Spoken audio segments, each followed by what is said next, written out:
Fight your cough with this natural garlic and onion drink. Coughing is an uncomfortable symptom that happens when the immune system detects viruses and bacteria in the respiratory tracts. Natural onion and garlic drink to fight coughing. This natural onion and garlic drink is an ancient remedy with antibiotic properties. When ingested, it contributes to reducing the severity of coughs. The benefits of onions for fighting coughs. Onions are one of the most frequently used vegetables in gastronomy. This is not only because of the flavor they give dishes, but also because of their high nutritional value that benefits health.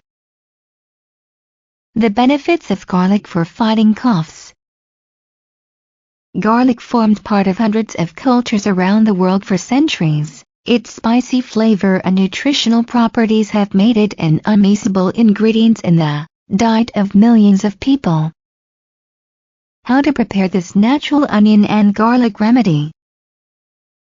This warm onion and garlic drink is a very easy recipe to make. Unlike other commercial products for coughs, it doesn't cause unwanted side effects. While it may not be a miracle treatment to cure this condition, drinking it makes an excellent complement to reduce the symptoms.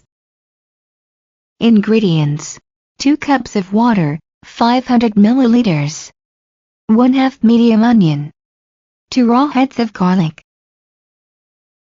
Preparation: first, put the 2 cups of water in a pan and boil it over a medium heat.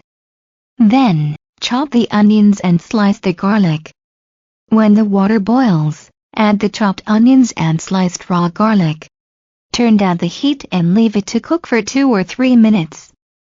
After this time, let it sit at room temperature until it is ready to drink. Then, strain it and drink. How to consume it. Serve half a cup and drink it in sips, as hot as you can bear. Drink it at the first sign of a cough or congestion. Repeat 3 or 4 times a day, depending on the severity of your symptoms. Use this as part of your treatment until you experience relief. Thanks for watching. Fight your cough with this natural garlic and onion drink. Please comment, like and share the video. Please subscribe now.